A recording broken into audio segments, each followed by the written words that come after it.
She sits in the small living room of the terraced house, the winter dark already thick outside the windows. The place smells of old smoke and spilled drink. She is thin, smaller than she used to be, the kind of thin that comes from years of putting the bottle first. The clothes hang loose on her. She's been alone for most of the day, the way she often is, waiting for someone to knock or to just walk in. The door stays unlocked. People come and go. Sometimes they stay and talk. Sometimes they only want what she can fetch from the corner shop. She doesn't mind. Company's company. The two of them push the door open without knocking. She knows their faces. They've been there before. Young, restless, already smelling of cider. They tell her to go to the shop. She gets up, wraps her coat tighter, and walks the short distance through the cold. She comes back with bottles and chocolate. They settle in. Music plays from a phone. They drink. She drinks with them. For a while it feels ordinary, the way these nights often start. Then the mood shifts. One of them shoves her. The other laughs. She tries to stand and they push her back down. She raises her hands. A fist catches her in the face.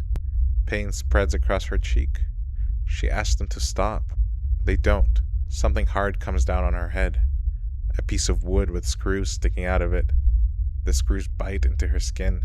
She curls sideways on the sofa, arms up, trying to shield herself. 3 of her fingers break under these blows. Blood runs warm into her eyes. She can taste it. They keep going. A coffee table lifts and crashes down. A kettle swings. Glass ornaments shatter against her. Shards cut her scalp. Later, the pathologist will count more than 100 separate injuries, 80 of them to her head and face alone. At the time, she only knows the endless hitting. She tries to crawl away. They drag her back. One of them picks up the television set and drops it on her. The screen cracks. Her skull takes the weight. She can't see clearly anymore. The room tilts. Around 9 o'clock, one of the girls lifts her phone. She smiles into the camera.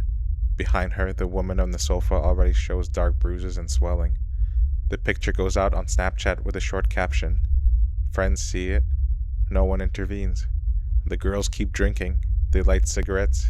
They dance a little to the music still playing. Blood smears the walls and handprints. Some of it reaches the ceiling. Ash from burnt paper ends up in one of her ears. Gravel and broken glass scatter across the lower half of her body after they pull her clothes away. She's still breathing when 2 of her drinking acquaintances bang on the window later that night, calling her name, wanting to come in. The girls hide in the bathroom until the visitors leave. Then they return to her. More blows. A shovel this time. A computer printer. The attack lasts hours. They leave the house near 11, walk the cold streets, and visit a friend. Then they come back. They finish what they started. By the early hours, she no longer moves. Blood soaks the sofa cushions beneath her. They call the police for a lift home. When the van arrives, they climb in laughing. One of them takes another picture in the back of the vehicle and posts it on Snapchat. The caption jokes about being in the police van again. An officer tells them to stop photographing. They keep giggling. The operator on the phone had already asked what was so funny while they made the call. In the morning, the landlord walks up the street with her keys. He finds the door unlocked, the living room destroyed. She lies on the sofa, half naked, face unrecognizable under the injuries. He calls for an ambulance. The first paramedic to step inside describes the room as a bomb site. Blood everywhere, broken furniture, weapons left where they fell. The girls are still in the care system that day. One lives in a children's home, the other with a foster family. Both have histories of running away, drinking, and fighting. Both have known physical abuse in their earlier homes. In the months before this night, their friendship had grown tighter. Staff had noted concerns about the way they fed off of each other. On the day after the killing, one of them mentions prison sentences for murder to a youth worker. The other texts a friend that she might be getting sent down. Blood on her clothing raises the alarm. The police connect them quickly. Snapchat becomes central once investigators examine the phones. The timed photographs place the violence in clear sequence. One image shows her already injured while the girls smile. Another shows them drinking after more of the beating. The posts prove they were present, that they paused, that they treated this scene as something to share. The platform's disappearing messages do not protect them. Screenshots and phone data remain. Friends who receive the pictures become witnesses. The digital trail locks the timeline tighter than any single memory could. At trial, both deny murder. One admits striking her but claims she never meant serious harm. The other says she stayed on her phone and did nothing. The jury hears about the 12 separate areas in the living room where the blows landed. They hear about the voice call one girl made while the other was still hitting, urging her to smash the head in and kill her. They see the crime scene photographs the judge had to limit because some were too distressing. After weeks of evidence, both are found guilty. They receive life sentences with a minimum of 15 years. The court keeps their name restricted because of their age at the time. Safeguarding reviews later examine the failures around both the girls and the woman they killed. Agencies had known about the chaos in all three lives for years. Alcohol, absconding, violence, isolation. The reports conclude the murder itself could not have been predicted. Yet the systems around them have been optimistic for too long. In the house on that street, the living room stays empty for a time. The blood is cleaned. The furniture is removed. Neighbors remember the woman who sat on her doorstep talking to whoever passed, who bought drink for teenagers because she wanted them to stay a little longer. The girls grow older inside secure units. The photographs they sent that night remain in evidence files, still showing the smiles and the swollen face behind them.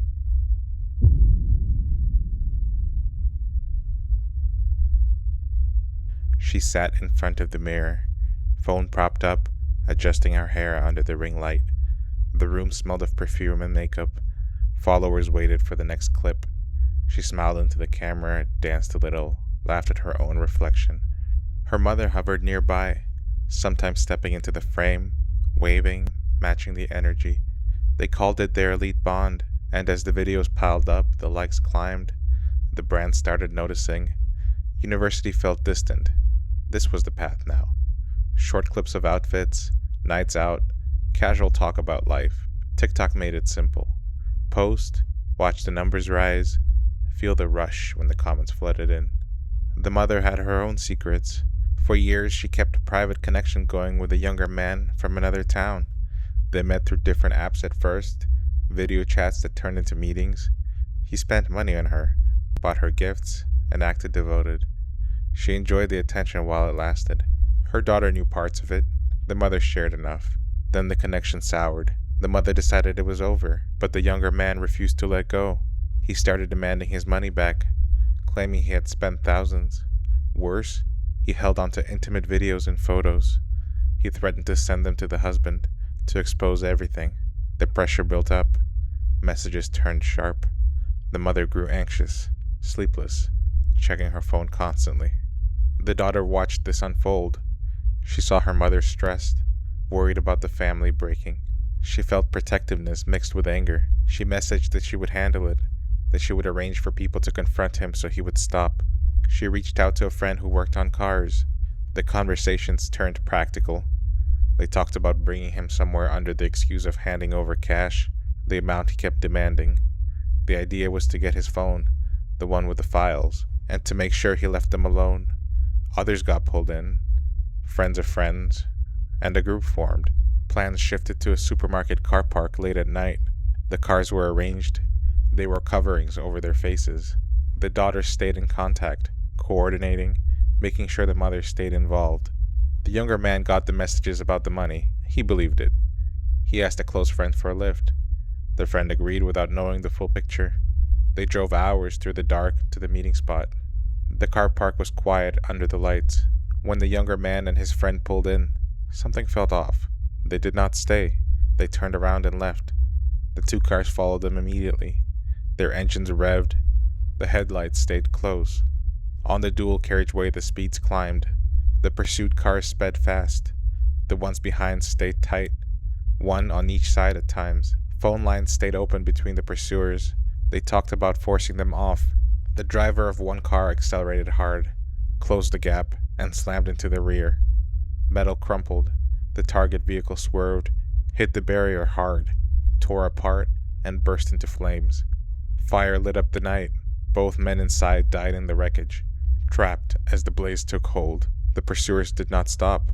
They drove on, later abandoning the damaged cars and walking away as if nothing had happened. Back home, the daughter and mother tried to act normal. Their phones got wiped or locked, their stories prepared. But the crash scene drew police fast. Cameras had caught the chase. The vehicles were identified. The connections were traced through messages and calls. Their arrests came within hours. The daughter sat in the interview room, still thinking about her online presence, mentioning follower counts even as questions about the night piled up. The mother stayed mostly silent. The evidence mounted. The planning texts, the lure with the money, the coordinated pursuit, the ramming that sent the car into the barrier and fire. In court, the details came out piece by piece. The affair that started years earlier, the blackmail threats with the intimate material, the decision to silence the threat by bringing in others, the night the two friends drove into a trap they never saw coming. One made a desperate call as the cars closed in. His voice panicked, saying they were being forced off the road, that he thought he was going to die. Then the impact and silence. The jury heard it all. Convictions followed for the daughter, the mother, and key others involved in the case and planning. Life sentences with long minimum terms. Some were later adjusted slightly on appeal, but the core held. The men who died left families shattered. The friend who only offered to lift never made it home. TikTok had amplified the daughter's world, turning ordinary moments into content that built an audience and income. It shaped how she and her mother presented themselves, close and glamorous. That same platform later became the lens through which the public saw the case, the contrast between the polished clips and the night on the road. The account stayed up long after, numbers climbing as the story spread. Last post frozen from days before the crash. The daughter's online persona had been about the visibility and the connection. The reality that followed left no room for that. The mother and daughter were saddled with what they set in motion. The younger man and his friend reduced to the fire and twisted metal on the carriageway. The group that joined them faced their own time behind bars. Nothing from the videos or the likes could change the outcome of that chase.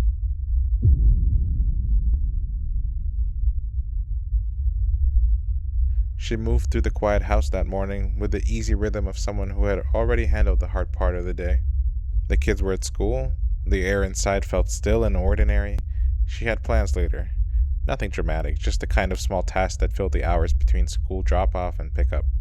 Her mother and brother were nearby in the house.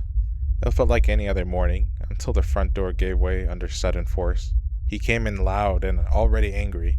The sound of wood cracking and the door flying open pulled her attention hard. He had a rifle. He was shouting about something that had happened online, about his new girlfriend, about how she had supposedly made fun of the woman. The words came out fast and sharp. She tried to keep her voice even while her pulse climbed. Her brother slipped out somehow and got away. That left her and her mother inside with him. He paced the room holding the rifle. He told her she needed to go live on Facebook right then. He wanted her to apologize on camera to the new girlfriend. She tried to open the app on her own phone and ran into a block. That made him angrier. He kept moving, the rifle never far from her. She switched to her brother's phone and started the Facebook live stream. The camera faced her. People began watching it in real time. Family and friends tuned in without knowing what they were about to see. She spoke into the phone, saying she was sorry for whatever he claimed she had done. She kept her tone careful. Behind her, he kept talking, saying he didn't care about the police, telling her she wanted to be famous. He said he would make her famous. The words felt heavy in that room. She could feel the weight of the people watching through the screen, but the only person who mattered in that moment was the one holding the rifle. He raised the weapon. She begged him to stop. The first shots cracked through the small space. The phone slipped from her hands and hit the floor. More shots followed. The live feed kept running for a few seconds longer. The camera pointed at nothing useful while the sound of the rifle filled the audio. Then it was over for her. The stream captured the final moments before Facebook took the video down later that afternoon. Outside, her brother had already called for help. Officers arrived and found themselves under fire almost immediately.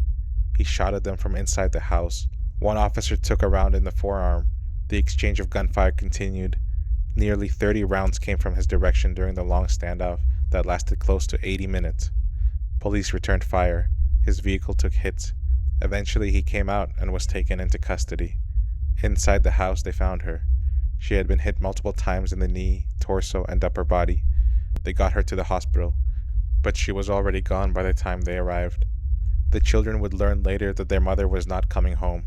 The people who had watched the live stream in real time carried these images and sounds with them. The video turned an act of violence into something public before it was removed.